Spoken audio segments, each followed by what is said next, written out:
자, 똑같은 과정을 거쳐가지고 똑같은 과정을 거쳐서 또 얼룩과 이것을 U로 바꿔주고 이번에는 렉탱글 사각형을 하나 만들어줍니다. 그죠? 두 번째는 좌표를 이런 좌표를 주게 되고 사각형은 두 번째 원소 배열의 두 번째 원소니까 1번이 되겠죠. 0번이 첫 번째 원소니까. 마지막으로 삼각형도 하나 만들어주죠. 역시 얼룩 이닛이 아니라 U라고 하는 방식을 쓰게 될 겁니다. 그러면은 얼룩 이닛을 쓰는 경우와 U를 쓰는 경우 차이가 있을 텐데 이 부분은 우리가 조금 이따 또 보여드릴게요. 굉장히 재미있습니다. 그러니까 init이라고 하는 함수가 하는 역할은 뭐냐니까 여기 있는 이 부분 이 세 가지죠, 그죠? 이 세 가지를 별도의 메서드로 묶어 놓는 것 그것이 바로 init입니다. init 메서드라고 하는 것은 뭐냐? 는 하나의 독립된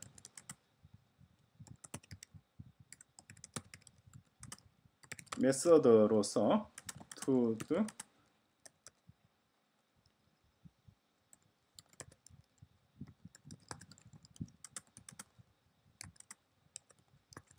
어떤 클래스 인스턴스죠, 그죠? 인스턴스의 초기화 작업을 하기 위한 독립적인 메소드이죠. 그러니까 이런 작업을 대신하게 되는 거죠.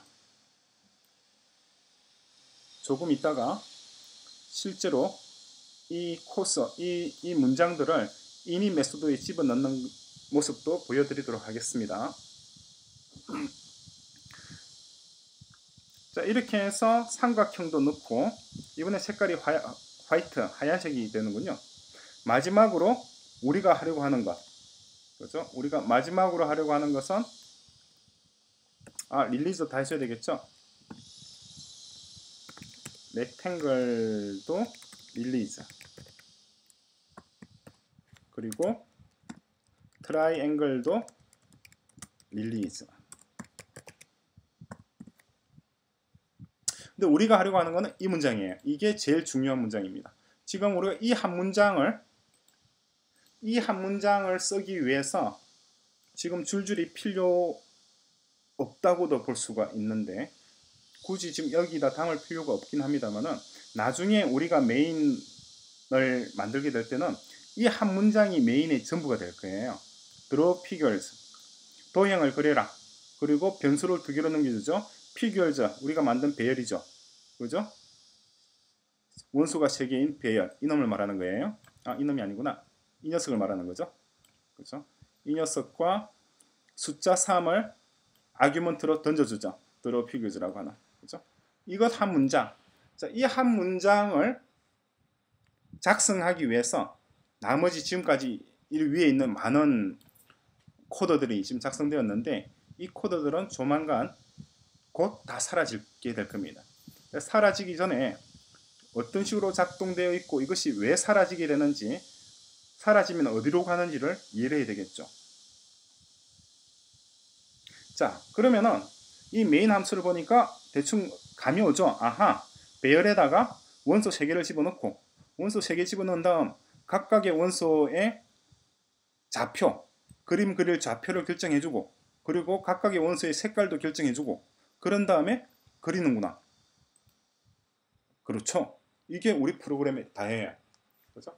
나중에 우리가 UI킷이라든가 이렇게 해서 실제 아이폰이나 아이패드 화면에 원이 그려지고 사각형이 그려지고 별 모양이 그려지는 것들은 다 지금과 같은 로직으로 간단히 해결이 됩니다.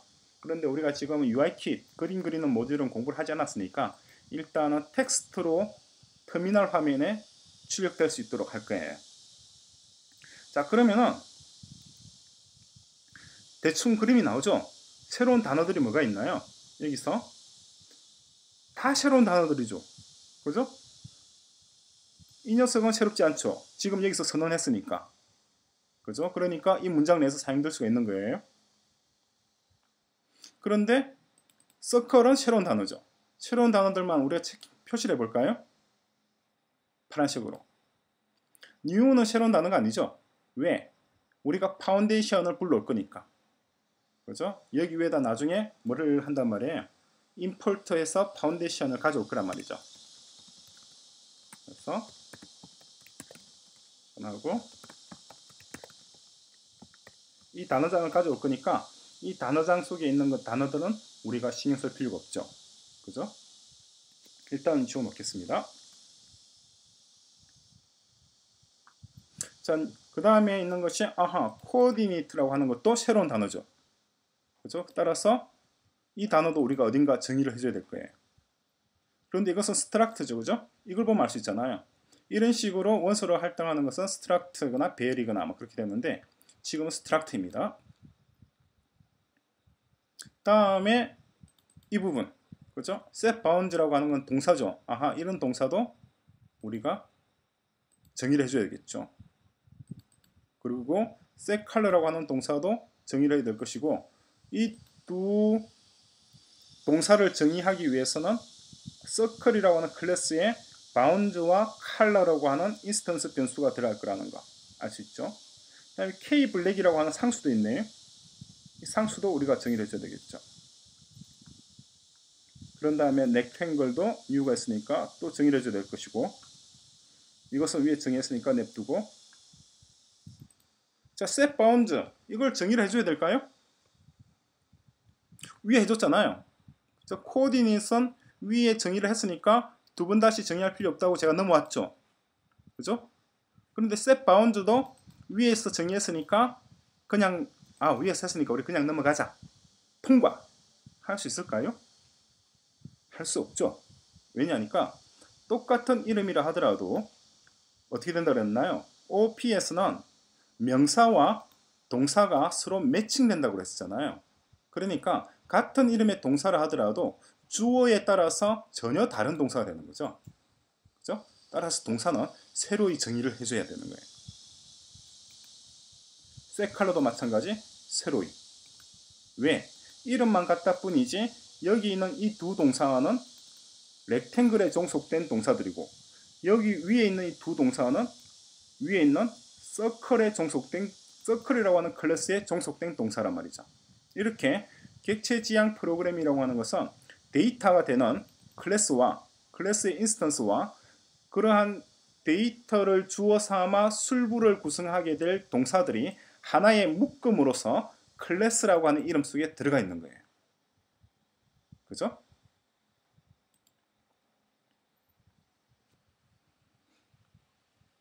자, 마지막으로 트라이앵글이 새로 온 것이니까 트라이앵글도 새로운 동사. 그리고 이 녀석은 그러면은 왜 이 녀석은 coordinate라고 하는 것은 다시 정의해 주지 않아도 될까요? 이거는 동사가 아니고 데이터잖아요. 그렇죠? coordinate 2, 뭐 coordinate 1 할 때 이 coordinate라고 하는 것은 데이터 타입이죠. 그렇죠? 데이터 타입. 데이터 타입이라 하더라도 그것이 속한 클래스가 다르다고 하면은 당연히 새로 정의를 해줘야 합니다. 동사와 마찬가지로. 그럼에도 불구하고 이 녀석은 클래스 트라이앵글에 속한 게 아니란 말이잖아요. 속하지 않았다는 걸 어떻게 알 수 있나요? 만약 속했다면은 여기 앞에 트라이앵글이 붙어 있겠죠. 그죠? 이 부분을 이해를 잘 해야 됩니다. 자, 이 녀석도 새로 해주고 지금 당장 이해 안 된다고 하더라도 뭐 골똘히 생각해 보시고 이해가 될 듯 말 듯 하면은 바로 질문 올리시고 도무지 감이 안 온다. 그러면은 기초적인 것부터 다시 공부를 좀 하셔야 됩니다. 그리고 이 녀석도 우리가 정의를 해줘야 되겠군요. 새로운 단어. 자, 됐습니다. 그러니까 한번 헤아려 볼까요? 몇 개가 있는지? 하나, 서클 하나, 둘, 셋, 넷, 다섯, 여섯, 일곱, 여덟, 아홉, 열, 열하나, 열둘, 열셋. 그리고 또 있죠. 이 녀석도 있잖아요. 열넷. 그죠?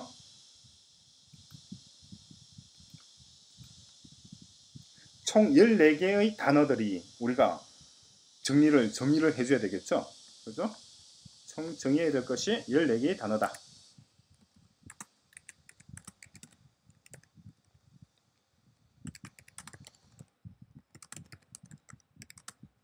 그렇죠?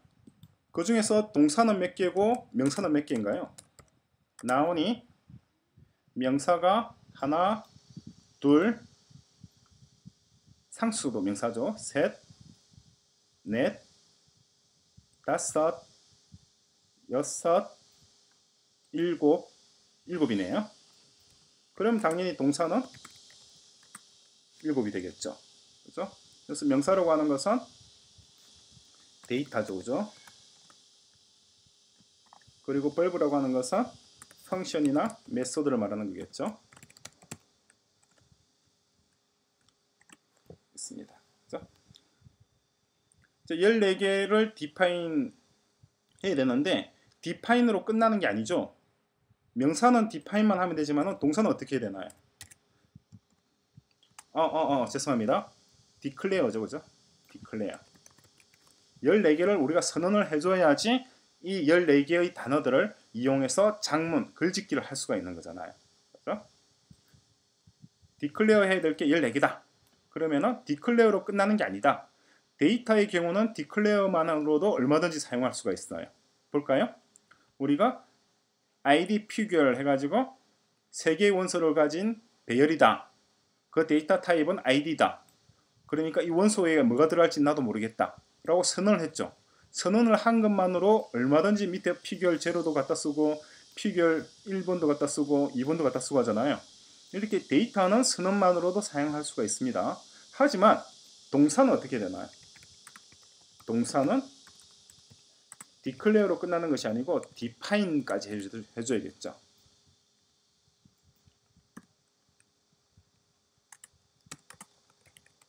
그죠? define이라고 하는 것은 뭐예요?